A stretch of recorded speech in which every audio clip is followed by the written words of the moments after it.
Okay, so I am going to actually start this episode with purely expressing my frustrations that I had with myself.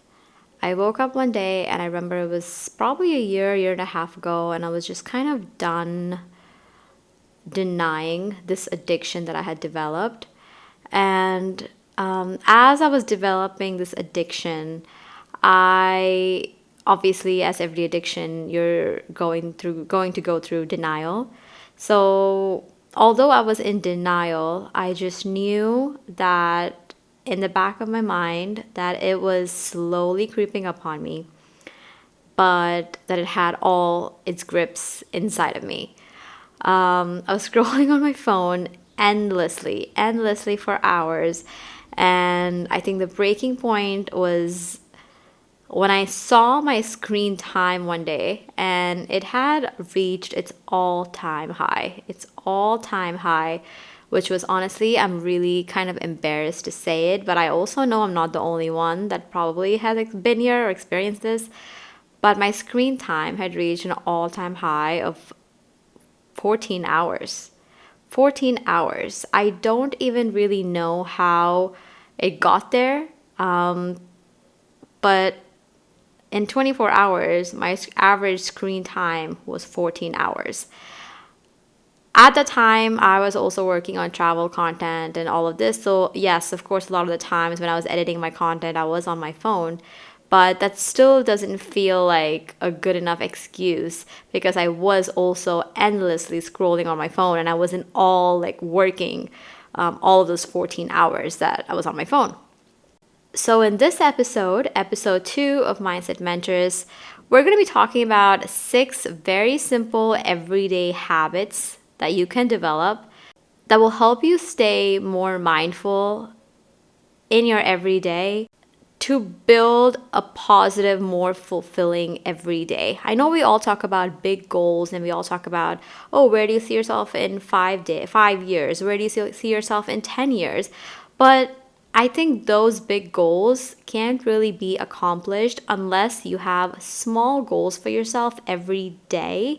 And what makes it easier for you to reach those smaller goals is to have more mindful everyday practices. And that's what we're going to be talking about in this episode. And let's get right into it. The first thing I want to talk about is with every habit that we're trying to break, the most fundamental, important step is to understand why we have developed that habit in the first place.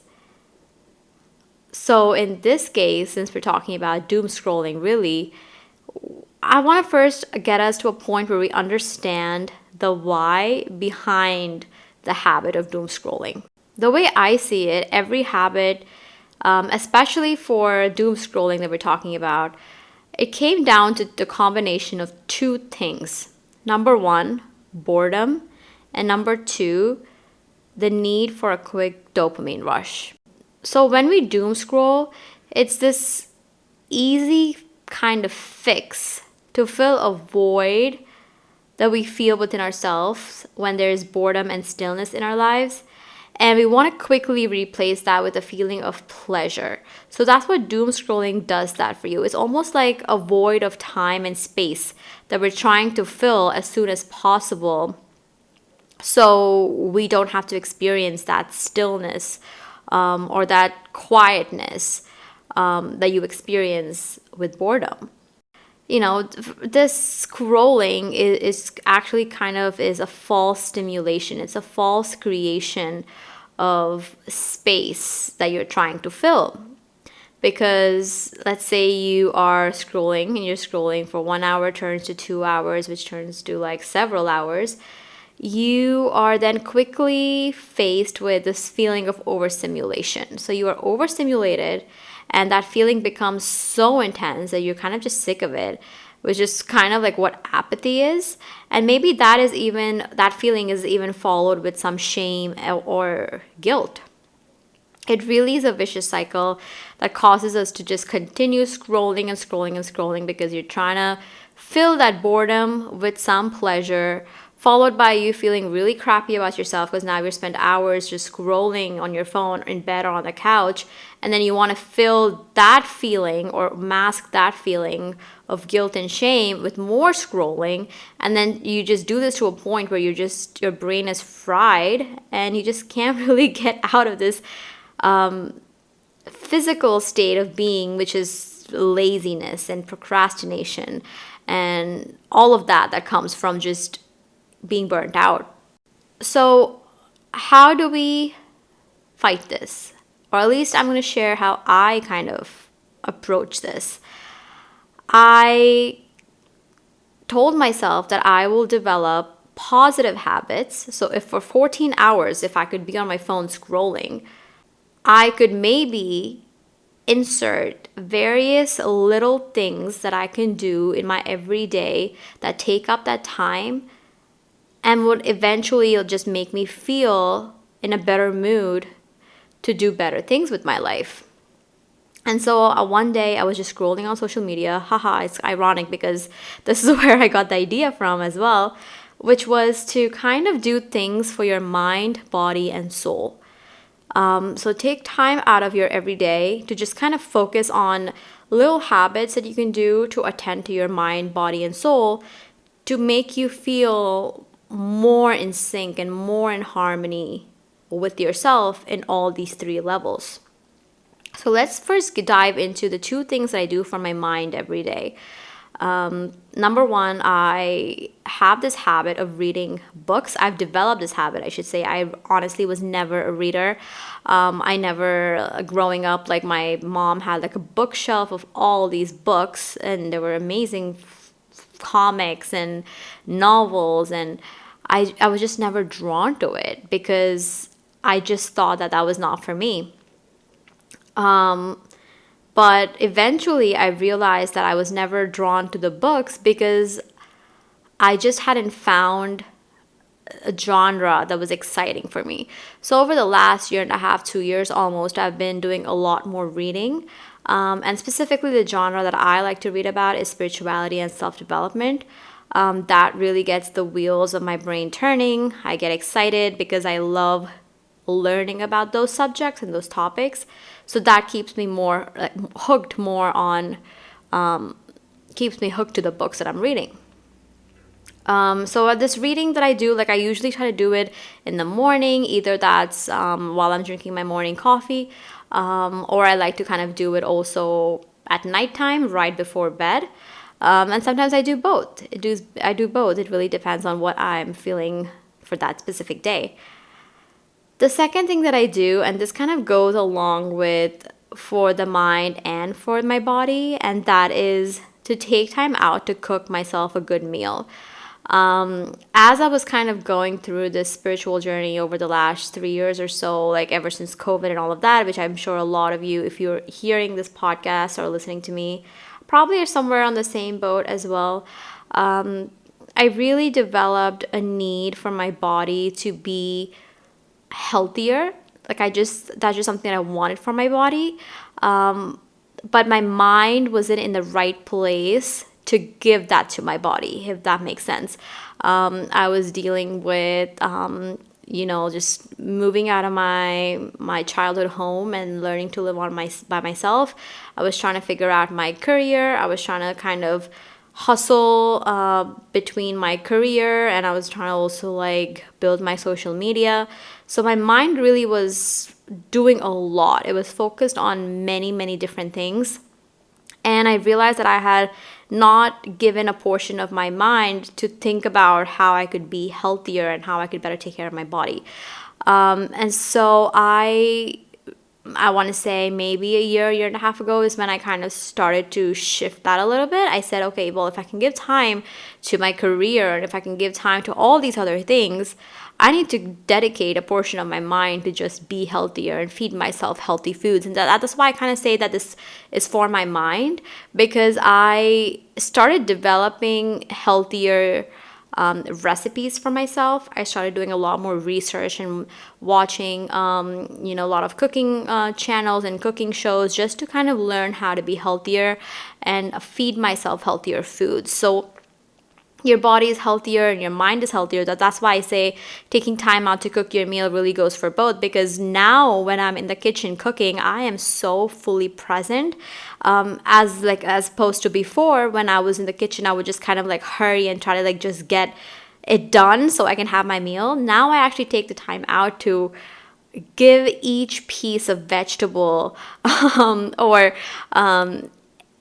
anything, any meal that I make, I'm just so focused and present in the chopping process, in the mixing process, whatever it is. I just make sure that my mind is fully present, and honestly, not even really that surprised. My grandma used to always say this. She used to say, the more love you cook with, the more delicious the food is. And ever since I started being more present with making my food and giving it the love and attention, honestly, that it deserves, I've been actually making really delicious meals, and my body is 100% very, very happy with that. So I hope you're seeing what I'm trying to say here. So for your mind, you really need your mind to be more stimulated than, for example, a 30-second or a 15-second reel or TikTok can do for you.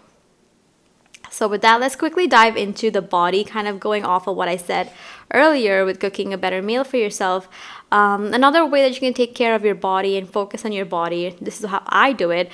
I take time out to take care of my skin, take care of my hair, especially as a woman. I don't know, I just feel like this feminine kind of urge to just kind of take my time with my skincare routine and my hair care routine.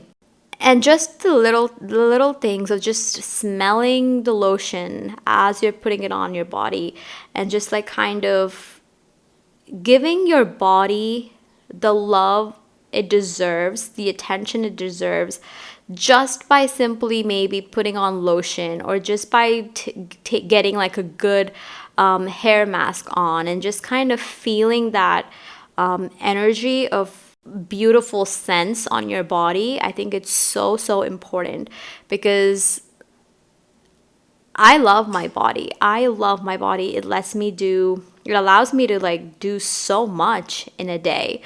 And sometimes I feel like as women especially, we have had to kind of wear the pants that maybe we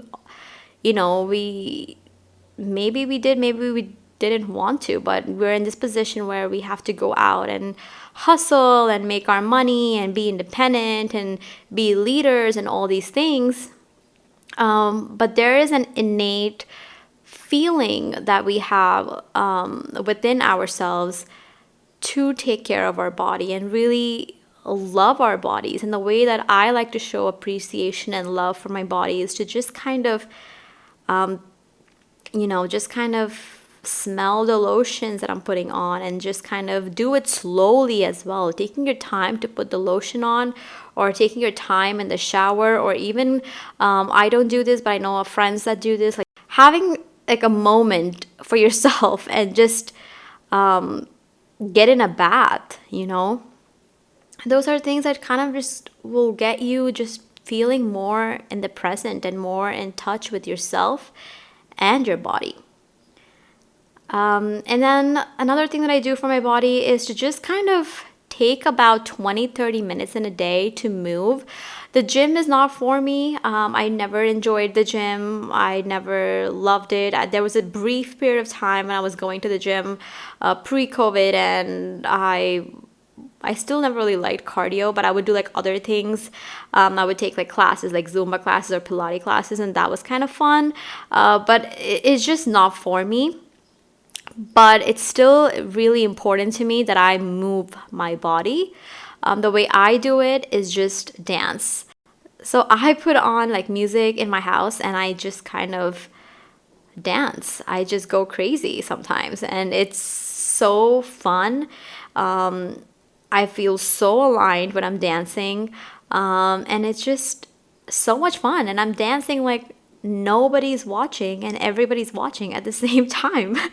A lot of the girls will understand what I'm saying here. It's so freeing, And I love moving my hips because I feel like as women, a lot of our energy is stored in our hips. And it just feels so relaxing to just move your hips and like dance.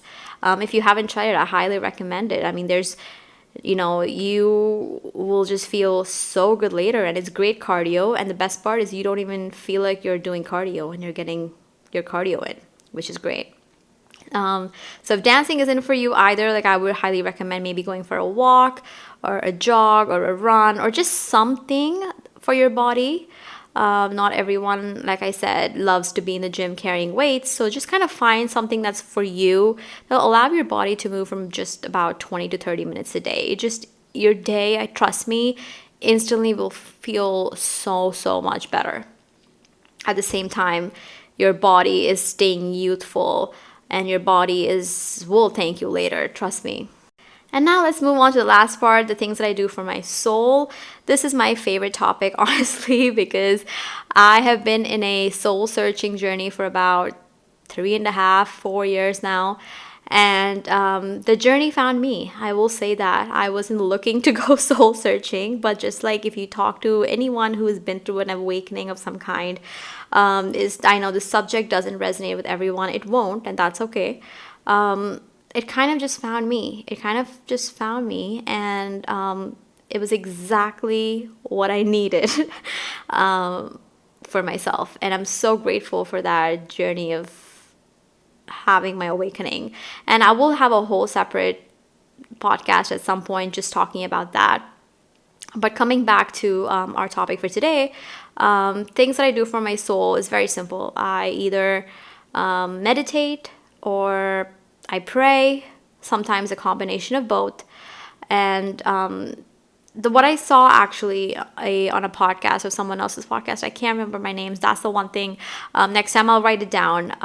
But remembering names for me and remembering where I saw certain things is really tough for me.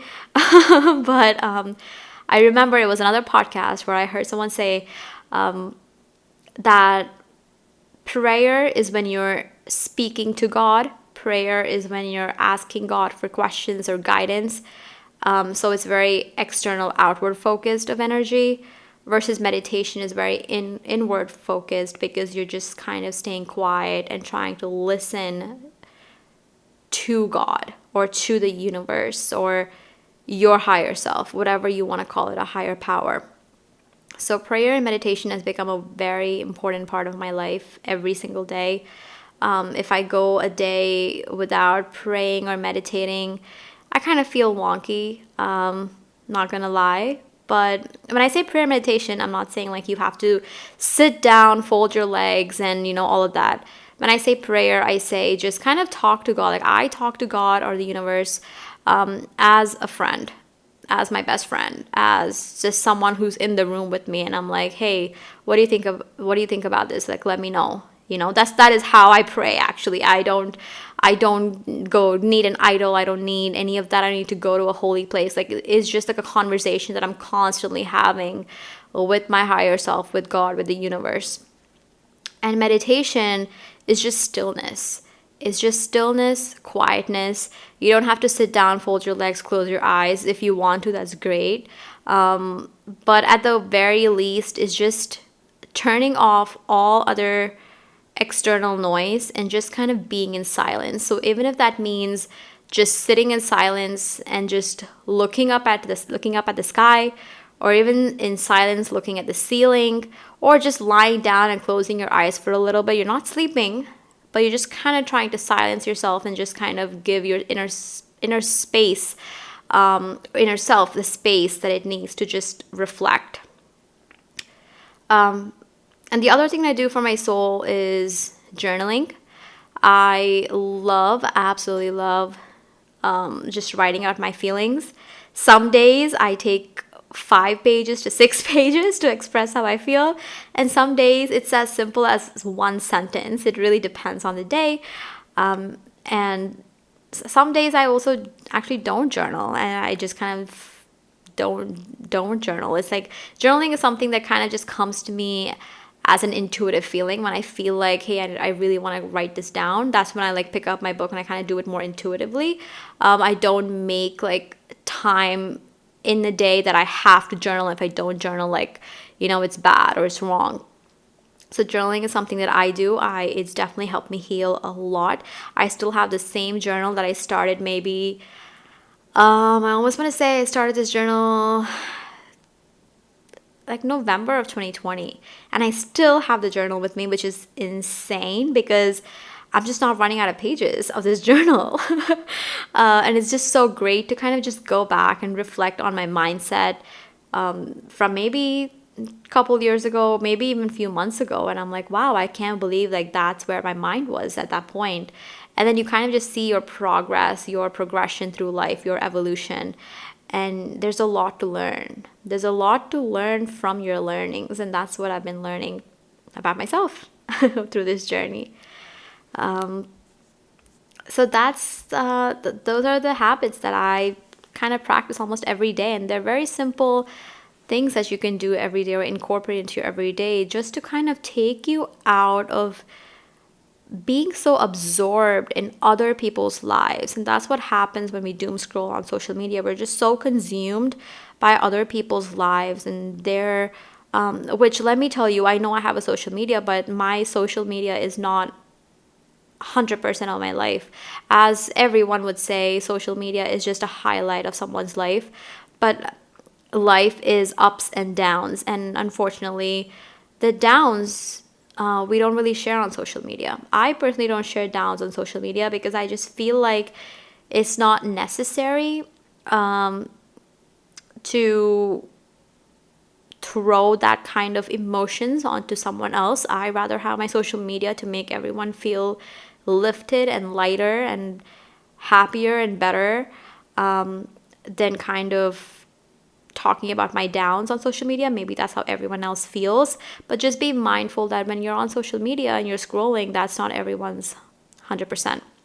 And having said that, when you kind of take time out to just focus on your mind, body, and soul, and small practices every single day in this noisy life that we have to go through, you really just go through it with more ease, with more love for yourself, with a lot more self-love, a lot more kindness for yourself. And when we are loving ourselves and are kind to ourselves, that undoubtedly projects as love that you can give to other people, and kindness you can show to the world, and compassion that you feel for everything and everyone around you. So I'm gonna leave you with that thought. Thank you all for joining. I'll see you next week with another subject.